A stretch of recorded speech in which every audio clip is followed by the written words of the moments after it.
Well, hi everyone, welcome to another great video. I'm sorry that I have not posted like in 8 days. I've been keeping track of it and I'm like, oh man, I need to post a video this week. So right now that I'm preparing for a craft market, I was like, okay, let me take this opportunity and show you guys a little bit behind the scenes. But I didn't want to make this video too long because I have a lot of different tasks. I'm making products, I'm making labels, and instead I might just do like little segments as I'm preparing for my craft market. That way it also help you guys out if you're planning on doing a craft market, or if you've never done one. This will definitely help you out to prepare. Making some custom pricing tags that obviously need to go on your products. If you look up videos about craft market, like different tips, this is something that people are always going to mention, is that you want to make sure your pricing is visible. And at every single market, I've made sure that I had like certain types of displays where the customer can, see the pricing, because not everybody wants to be asking how much does this cost, how much does that cost, because you can imagine like the awkward feeling of if you're telling the customer the price and then they have to like settle it down and walk away because maybe it's not in their price range or what they would be willing to pay. That way, by having pricing that is nice and visible, the customer feels comfortable, and then it also helps you out because if you're busy with somebody else, they might not want to wait. So having pricing visible is definitely important, and you're always going to hear this piece of advice from everybody. Since I'm a crafty girl, I love to be able to make products from home, especially when I'm running short on time. I always do this to myself when I have a craft market.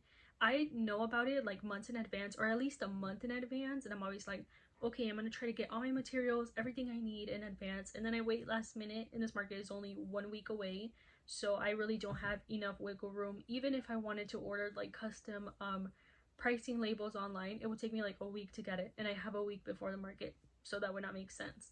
But that's okay because that's why we have a printer and we have a computer. Super beneficial. You always need this for your small business. So I'm taking you behind the scenes and we're going to work on some custom pricing tags, and I'm also going to show you how they look on the product setup that I created in my room. I just did like a mock-up so I get an idea as to how I want the things to be accommodated, but it's been a lot of back and forth. I'm even running out of breath as I'm speaking right now. And let me show you really quickly the pricing that I was using, because it's also going to help you understand why I want to change up the design and some things that you might also want to review as well. For my previous markets, I was just using some frames that I bought at the Dollar Tree. I almost said Walmart, but I got these at the Dollar Tree because I was gonna have to buy several, and more than anything because they actually had like a tan color. And I think I've mentioned my brand colors are like tan, khaki, and like an olive, sage green, like very neutral palette. And so I just got the frames. I used copy paper. This one was a little bit in the moment, that's why it looks like that. But like these are actually printed out, you can see a difference, but this does not give the best appearance, and I think we can all agree. Nothing wrong with it, but it could just look better if it is printed. But yeah, I was just using some frames, putting the letters on there, the pricing. These frames are big, and so to pack up everything, I already have a bunch of items, and then to have all this extra around it, not my big favorite. And so that's why I want to change these up. That way I can make little square ones, and I'll just put tape over it so it kind of gives a laminated look. And I also don't have to carry these because these are like a glass and they are pretty fragile. I had already cracked like 2 of them, so to take these in transit also not the most beneficial. So by replacing them with like a little cardstock that kind of has like a laminated look but it's just tape, that's going to be very helpful. So let's continue for now because I'm running short on time. So once you're in the Canva program, you want to create a new document, and you're going to end up with a blank page similar to this one. And then you can select the text features. This is where you'll be able to add the colors that you want, the sizing, the font, as well as the pricing. So you can duplicate it. In case you don't know how to do that, you would just select it, and then you hit this little plus symbol that says duplicate, and it's going to add it below, and this is where you can put the pricing right here. And to get the border, you want to go to the elements feature, which is going to be on this side. Now I already typed in different borders from when I was creating mine. These are the different templates that it shows. For the ones that you see a little crown, that means that you need to have the Canva Pro plan. Now I do have it on mine. If you don't have it, the crown's going to be gold, letting you know that you would have to purchase it. So by it being gray, it's kind of like telling you it's unlocked. So I use this one, but if you don't have the plan, then you can select one of these freebies. For example, this. You just have to click on it and it's automatically going to add it onto your screen. You would just adjust the sizes right here. Don't make it too wide. I would say just test out a page, maybe about this size, and add your font. You also want to edit that as well, putting in your details. And then let's say you already completed the square. You would just duplicate it like that, and it's going to create another one. You could just move it, realign it, however you see that you want your little squares to come out. I made 3 different sizes. This is the current one that I'm thinking of going with. This one's way too big, and I mean, you can see it from a distance, and I don't want it to be super huge that it scares away the customer. I want them to still approach the product because that's what stands out most, and then obviously as they get close, they'll be able to see the price. So I'm gonna go with this one.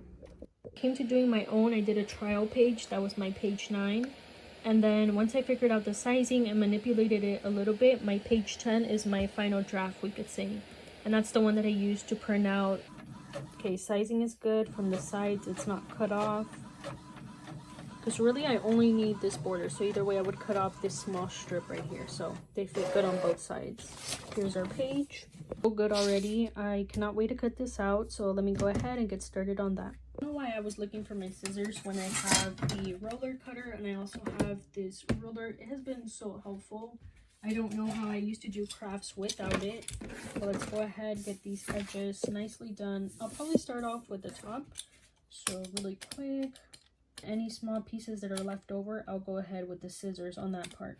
So far, everything's looking really nice. And I don't know how I didn't come up with this idea before. My signs would have looked so much better for the pricing. I mean, I've never had a customer ask me, you know, how much something costs. Maybe like 2 people. But for the most part, everybody could always see the prices. So that helped me out too. Beautiful, we got all the little squares. Now let's just go over the trims. So maybe this is a part that you would also want to do, since it's really thin on the edges. But look at how cute.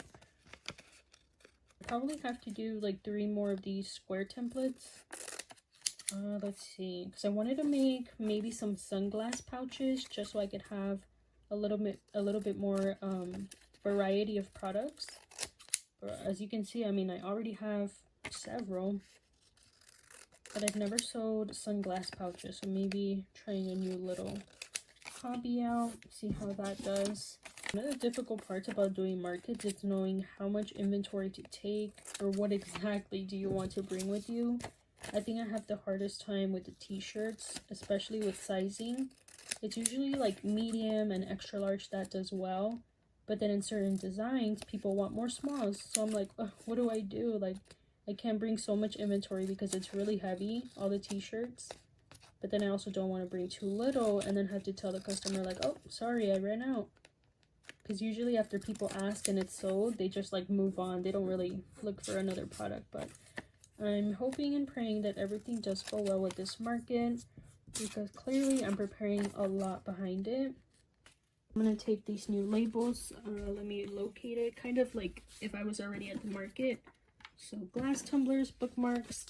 This one, I just need to figure out how I'm going to put it. Maybe I could put a piece of tape and it won't give me too much of a problem.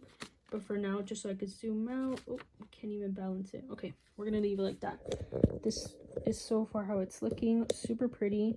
I think the bookmarks one looks a little bit small. But again, we want the customer to come up a little bit closer. So far this is looking so good. Well, from here you can see the sizing of my square. So like 3 inches from the sides, you can see right here. Now with all my squares done and cut out, especially all the little trims, they have the nice shape all around, so the checkerboard is what is displayed. Now I just have to take tape, place it over every single one, and then it's going to come out something like this. So it's going to have like a little glossy effect, really nice. The back doesn't matter, I just tucked in the sides of the tape, but you can see the squares look super good and it'll make them nice and durable, because right now this is like really flimsy and it could just bend a lot. But having the tape gives it, you know, some more structure. And just a little bit more of a close-up, you can see the nice little glossy texture. It's a simple process being able to create these from home. I'm going to keep it next to my props just so I don't misplace it, and just put a clip on top of it to keep those together. And so looking at the final result of these little labels, I think we could all say they were definitely worth it. Let's compare it again to the ones that I was using before. This is the big frame that I had before, but now having these little decals are so much better. I don't have to worry about breaking these when I have them in my storage along with the boxes and everything together.